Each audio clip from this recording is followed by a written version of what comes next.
राम मंदिर चढ़ावा चोरी में सबके रोल डिसाइडेड थे।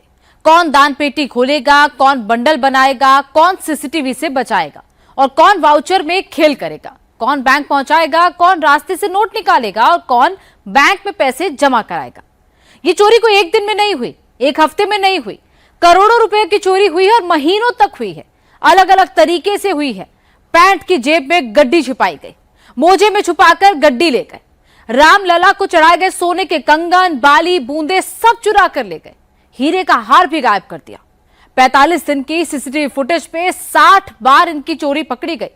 मई के महीने में जब अचानक से चढ़ावा कम हो गया तब मॉनिटरिंग बढ़ा दी गई, जिसके बाद ये चोर पकड़े गए। राम मंदिर में चोरों का गिरोह कैसे घुसा, कैसे पकड़ा गया, ये आपको बताते हैं इस रिपोर्ट में।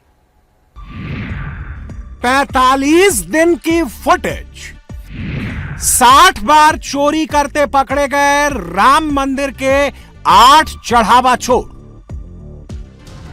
ये तो एसआईटी को सिर्फ जो 45 दिन की सीसीटीवी फुटेज मिली है, ये उसमें चोरी करते हुए पकड़े गए हैं, जिसके बाद 79,85,493 रुपए इन चोरों से बरामद किए गए हैं। कहा जा रहा है कि चंपत राय ने चोरों के घर से ये वसूली कराई है, लेकिन सवाल है कि जब पैसा बरामद कराया उस वक्त एफआईआर क्यों नहीं कराई, जबकि पुलिस उनसे बार बार एफआईआर कराने को कहती रही। फिर चंपत राय क्यों चुप हो गए? चोरी होती रही, सीसीटीवी से आंख क्यों चुराते रहे चंपत राय, अनिल मिश्रा? मतलब ये है कि किसी को क्लीन चिट नहीं मिली है।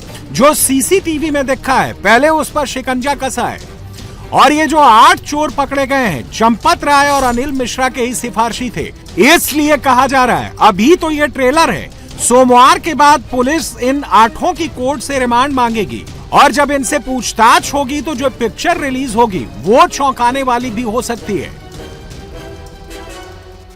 एसआईटी की शुरुआती जांच में चंपत राय और डॉक्टर अनिल मिश्रा लापरवाही के दोषी पाए गए हैं। राम मंदिर में दान पात्रों में जो चढ़ावा आता है, दान पात्र से चढ़ावा निकालने, काउंटिंग सेंटर तक ले जाने, वहां पर काउंट करने, फिर बैंक भेजने, इन सब की निगरानी की जिम्मेदारी चंपत राय के साथ साथ डॉक्टर अनिल मिश्रा की भी थी। लेकिन ये जिम्मेदारी नहीं निभाई इन लोगों ने और वहां से लगातार चोरी होती रही। दूसरा बड़ा सवाल ये भी है कि जो 8 लोग आज गिरफ्तार हुए हैं वो 8 सिफारिशी थे। आखिर कैसे बिना जांच पड़ताल के सिफारिशी लोगों को पैसा गिनने के काम में, चढ़ावा गिनने के काम में लगा दिया और किसने उनको इतनी ताकत दी कि वो सर्वे सर्वा हो गए और बेधड़क चोरी करते रहे चढ़ावे के पैसे की। 79,85,493 रुपए इन चोरों के पास से बरामद हुए हैं, लेकिन हकीकत यह है कि इनकी चोरी का कोई हिसाब ही नहीं है। ना जाने कितने दिनों से ये चोर राम मंदिर के चढ़ावे में डाका डाल रहे थे और ना जाने कितने करोड़ भक्तों के दान पर इन लोगों ने हाथ साफ कर दिया। किसी को अंदाजा नहीं है। चंपत राय, अनिल मिश्रा से लापरवाही हुई है, निगरानी में कमी हुई है, जो उनका काम था उन्होंने किया नहीं। इससे कोई बचने वाला नहीं है, क्योंकि एक बात तो साफ हो गई है, राम मंदिर से चोरी हुआ चढ़ावा जिस जिस तिजोरी में गया उसका मास्टरमाइंड चंपत राय का चेला टिन्नू महाराज है, जिसको चंपत राय कंपनी ने ही 40 दान पेटियों की मास्टर की सौंप रखी थी। और चोरी के बाद टिन्नू के पास से ही सब चोरों के तिजोरियों की चाबी भी थी। टिन्नू ने जैसा चाहा वैसे चढ़ावे में छपत लगवाता रहा। आज जब पुलिस उसे पकड़कर ले जा रही थी तो भी उसके हाथों में चाबी का गुच्छा था। पुलिस उसे उसके हॉस्टल भी ले गई, वहां से भी कुछ चीजें बरामद हुई हैं। इस समय अयोध्या के हम दुर्गापुरी इलाके में मौजूद हैं, जो कि मेरे ठीक पीछे आप आवास देख रहे हैं। दरअसल ये राम शंकर यादव उर्फ टुन्नू यादव का पहले का आवास हुआ करता था। जब राम शंकर यादव उर्फ टिन्नू यादव यहाँ से शिफ्ट हो गया तो यहाँ पर कई सारे कमरों का हॉस्टल बना लिया गया है और इसी में स्टूडेंट्स रहते हैं, लोग रहते हैं, जिनसे किराया वसूला जाता है। टिन्नू यादव ने जब इंडिया टीवी से बातचीत की थी तो ये कहा था कि 2008 में इस प्लॉट को उन्होंने लिया था और बाद में अपनी जरूरत के हिसाब से जब वो यहाँ से शिफ्ट हो गया तो उसने यहाँ पर हॉस्टल खोल दिया। और आज अयोध्या पुलिस ने गिरफ्तारी करने के बाद टिन्नू यादव को लेकर के यहाँ पर आई है, ऊपर लेकर के गई है, हर कमरों में लेकर के गई है और उसके बाद यहाँ पर चेकिंग हुई है, फ्रिस्किंग हुई है। कुछ सामानों को भी अयोध्या पुलिस ने टिन्नू यादव के साथ में बरामद किया है और उसके बाद पुलिस यहां से रवाना हो गई है दूसरी जगह पर। ये बताया जा रहा है कुछ अहम साक्ष्य, कुछ अहम सबूत टिन्नू यादव के पास यहां पर मौजूद थे और इसीलिए अयोध्या पुलिस यहां पर आई हुई थी। एसआईटी को जो जांच में पता चला है वो चौंकाने वाला है। बड़े ही शातिर और चालाकी से टिन्नू एंड गैंग चढ़ावा चोरी की वारदात को अंजाम दे रहा था। इन चोरों ने चोरी का सबसे शातिर तरीका बैंक भेजने के टाइम में निकाला।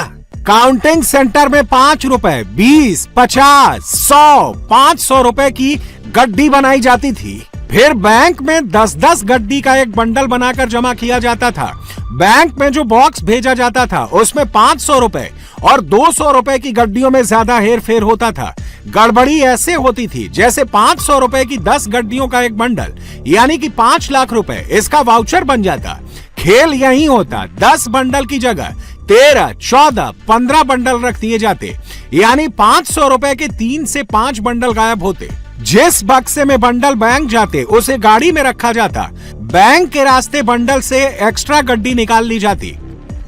जब काउंटिंग हो रही है कैश की, करोड़ों रुपए की, उस दौरान इसकी चोरी की जाती है। बल्कि कर्मचारी सीसीटीवी से बचने के लिए जो सीसीटीवी कैमरा होता है उसके सामने खड़े हो जाते हैं, उसकी आड़ में खड़े हो जाते हैं ताकि वो जब्त से बच सकें। बात यह भी सामने आई है कि जिन गड्डियों को पूरी तरीके से बंडल के तौर पर बदला जाता था, काउंटिंग की जाती थी, उनमें ज़्यादा पैसे रख दिए जाते थे। उदाहरण के तौर पर 50,000 की गड्डी में अगर 100 नोट आने चाहिए 500 रुपए के, तो उसमें 120 नोट, 130 नोट रखे जाते हैं और जब वो बंडल को पूरी तरीके से संयोग कर लिया जाता था उसके बाद उन बंडलों को बैंक पहुंचने से पहले उसमें जो एक्स्ट्रा नोट होते थे उनको निकाल लिया जाता था। यानी कि गड्डी पूरी होती थी 50,000 की, मिलान होता था 50,000 का, लेकिन उसमें 20 से 30,000 रुपए एक ही गड्डी में मार लिए जाते थे। ऐसे धीरे धीरे इन चोरों ने चोरी की और ये काम मंदिर के भीतर इसलिए नहीं करते थे कि इनकी चोरी पकड़ी जाती, लिहाजा बैंक के कर्मचारी, काउंटिंग करने वाले सब मिलकर बैंक ले जाने वाली गाड़ी को रास्ते में रोककर बंडल निकाल लेते थे जिससे किसी को शक नहीं होता था और इनका चढ़ावा चोरी का धंधा बड़े आराम से चल रहा था। चढ़ावा चोरों का सरदार टिन्नू यादव और उसके चेले आसानी से दान के पैसे से अपनी जेबें भर रहे थे।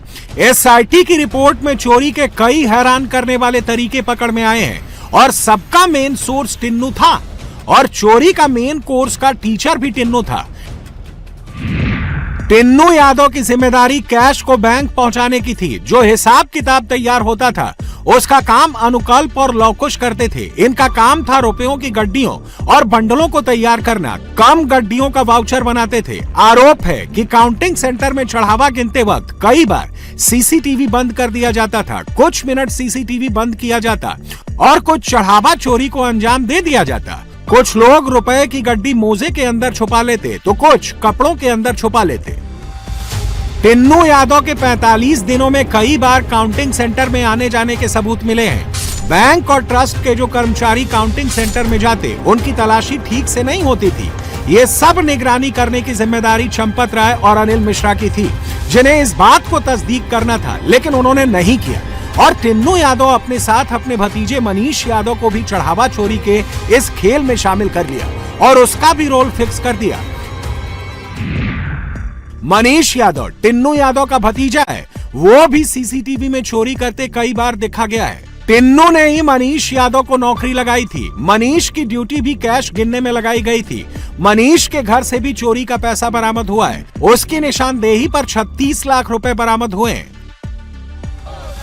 ये बात टिन्नू यादव को पता थी कि मंदिर में उसका कोई बाल बांका नहीं कर सकता था, क्योंकि चंपत राय और अनिल मिश्रा ने इतनी पावर दे रखी थी कि पुलिस के बड़े बड़े अफसरों को भी राम मंदिर के भीतर जाने के लिए टिन्नू की ही मदद लेनी पड़ती थी।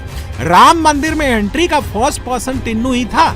और विडंबना देखिए, जब पकड़ा गया तो जो पुलिस वाले उसके ऑर्डर का इंतजार करते थे, आज उन्हीं पुलिस वालों ने टिन्नू को उसकी हैसियत बता दी। टिन्नू का राम मंदिर के भीतर जलवा क्या था वो भी जान लीजिए।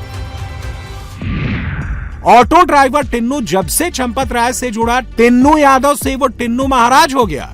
टिन्नू का कद इतना बड़ा था कि गणना प्रक्रिया की देख रेख और मंदिर की हर व्यवस्था में उसकी एंट्री हो गई थी। काउंटिंग रूम और दान पात्रों की चाबी इसी के पास रहती थी। जो कभी अयोध्या में ऑटो चलाकर पेट पालता था, आज उसके पास 50 करोड़ से ज्यादा की प्रॉपर्टी हो गई है। राम मंदिर में टिन्नू यादव टिन्नू महाराज के नाम से जाना जाता था। टिन्नू यादव का बचपन काफ़ी गरीबी में बीता। टिन्नू के पिता की एक छोटी सी अयोध्या में चाय की दुकान थी।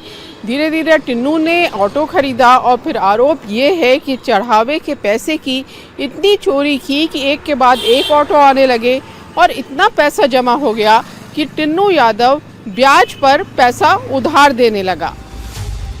हैरानी तो इस बात की है कि चेला चोरी कर रहा था और बड़े पैमाने पर चोरी करवा रहा था और गुरु चंपत राय को पता नहीं था। ये बात ना एसआईटी को हजम हो रही है और ना राम भक्तों को। ऐसे में एक सवाल है जिसका जवाब चंपत राय को देना होगा कि आखिर एक ऑटो ड्राइवर में ऐसा क्या था कि उसे राम मंदिर के चढ़ावे की खजाने की चाबी सौंप दी, जिसने राम मंदिर में चढ़ावा चोरी का रिकॉर्ड तोड़ दिया। मजेदार बात यह है, एसआईटी को पता चला है कि चंपत राय और अनिल मिश्रा ने ऐसे आंख मूंद रखी थी कि नौकरी पर रखने वालों की कोई चेकिंग नहीं होती थी। जिनकी सिफारिश की थी उन्हीं लोगों ने लूट मचा दी। इसीलिए चंपत राय और अनिल मिश्रा को लापरवाही के नाम पर जांच के दायरे से बाहर नहीं किया जा सकता। ये सच है, सीसीटीवी में अनिल मिश्रा और चंपत राय गड़बड़ी या चोरी करते हुए नहीं दिख रहे, लेकिन ये भी सच है उनके ही सिफारिशियों को चढ़ावा गिनने और रामलला को चढ़ाए गए गहनों को चोरी करते हुए पाया गया है। सीसीटीवी में टिन्नू यादव, अविनाश शुक्ला, अनुकल्प मिश्रा, लौकुश मिश्रा, मनीष यादव, करुणेश पांडे चढ़ावे की चोरी करते हुए नजर आ रहे हैं। अनुकल्प मिश्रा कलेक्शन सेंटर में काम कर रहे रवि मिश्रा का बेटा है। टिन्नू यादव के कहने पर पहले रवि मिश्रा को चढ़ावा गिनने के काम में लगाया गया। रवि मिश्रा ने पहले अपने बेटे अनुकल्प, फिर अपने दामाद लौकुश को नौकरी दिलवाई। अपने साले अनुकल्प के साथ मिलकर लौकुश मिश्रा नोटों के बंडल बनाने से लेकर वाउचर में हेरा फेरी तक गड़बड़ी कर रहा था। उसको पैसे चुराकर बाथरूम ले जाते हुए भी देखा गया। जब 6 जून को चढ़ावे की चोरी पकड़े जाने के बाद जब लौकुश मिश्रा के घर की तलाशी ली गई तो गोबर के ढेर से 12 लाख रुपए बरामद हुए थे। चढ़ावे की गिनती करते हुए लौकुश मिश्रा करोड़पति बन गया। उसकी प्रॉपर्टी कई गुना बढ़ गई। फैजाबाद में उसका नया घर बन रहा है। चंदा चोरी में गिरफ्तार एक और आरोपी करुणेश पांडे का काम मंदिर में चढ़ाए जाने वाले चढ़ावे को काउंटिंग सेंटर तक पहुंचाना था। मंदिर परिसर में रखे 40 दान पात्रों को खाली करके चढ़ावे को लोहे के बक्सों में पलटकर करुणेश पांडे उसको बेसमेंट में बने फैसिलिटेशन सेंटर तक पहुंचाता था। बाद में वो गिनती का काम भी करता था। करुणेश को भी काउंटिंग सेंटर में चोरी करते हुए देखा गया था। पुलिस ने चढ़ावा चोरी के इल्जाम में एक और शख्स अविनाश शुक्ला को भी गिरफ्तार किया है। ओरिजिनली अविनाश शुक्ला को दान पात्रों से चढ़ावा निकालकर काउंटिंग सेंटर तक पहुंचाने के काम में लगाया गया था, लेकिन बाद में करुणेश पांडे की तरह अविनाश शुक्ला भी चढ़ावा गिनने लगा था। अविनाश शुक्ला भी काफी समय से चढ़ावे की चोरी कर रहा था। इन सबको गिरफ्तार कर लिया गया है। अब इनकी सोमवार के बाद रिमांड ली जाएगी और फिर उनसे पूछताछ की जाएगी। पकड़े गए लोगों में से एक और नाम है रमाशंकर मिश्रा। रमाशंकर मिश्रा भी चढ़ावे की गणना करता था। रमाशंकर मिश्रा को टिन्नू यादव की सिफारिश पर राम मंदिर में काम पर रखा गया था। रमाशंकर को पहले फैसिलिटेशन सेंटर में काम पर रखा गया था। बाद में वो चढ़ावे की गिनती का काम भी करने लगा। रमाशंकर भी पिछले 2 साल से ज्यादा वक्त से चढ़ावे की चोरी कर रहा था। चोरी सीसीटीवी कैमरा बंद करके की जाती थी। कई बार चोरों के गिरोह के कुछ मेंबर सीसीटीवी कैमरे के सामने खड़े हो जाते थे, फिर बाकी लोग पैसे चुराते थे। काउंटिंग सेंटर में नोटों को छांटने के बाद 500 रुपए और 200 रुपए की गड्डियों में हेरा फेरी की जाती थी। इन सब में सबसे चौंकाने वाला नाम सुभाष श्रीवास्तव का है। सुभाष श्रीवास्तव स्टेट बैंक से रिटायर्ड है। अनिल मिश्रा चढ़ावे की गिनती के ओवरऑल इंचार्ज थे। सुभाष मिश्रा उनके अंडर काम करते थे। राम मंदिर में आने वाले चढ़ावे के नोटों की गिनती की पूरी प्रोसेस की जिम्मेदारी सुभाष श्रीवास्तव की निगरानी में होती थी। कैश काउंटिंग सेंटर के सारे स्टाफ की निगरानी करना सुभाष श्रीवास्तव का जिम्मा था। यानी सुभाष कैश काउंटिंग सेंटर के स्टाफ के इंचार्ज थे। सुभाष की ड्यूटी चढ़ावा गिनने वाले स्टाफ पर नजर रखने की थी। ये देखना था कि जितना वाउचर पर लिखा है नोटों के बंडल भी उतने ही हैं, कम या ज्यादा नहीं। सुभाष श्रीवास्तव के घर से पैसे तो नहीं बरामद हुए, लेकिन कहा जा रहा है कि चोरी के बारे में सुभाष श्रीवास्तव को सब कुछ पता था। ये सारे लोग चंपत राय और अनिल मिश्रा के कहने पर रखे गए थे। वो बात अलग है कि चंपत राय और अनिल मिश्रा का सीधा रोल नहीं है। सवाल तो ये है कि जब इन लोगों को पता था कि चोरी हुई है तो उसी वक्त एफआईआर क्यों नहीं कराई? इसका जवाब चंपत राय और अनिल मिश्रा को तो देना ही होगा। क्योंकि चोरी राम भक्तों के पैसों की हुई है, जिसकी पहली जवाबदेही चंपत राय और अनिल मिश्रा की ही बनती है।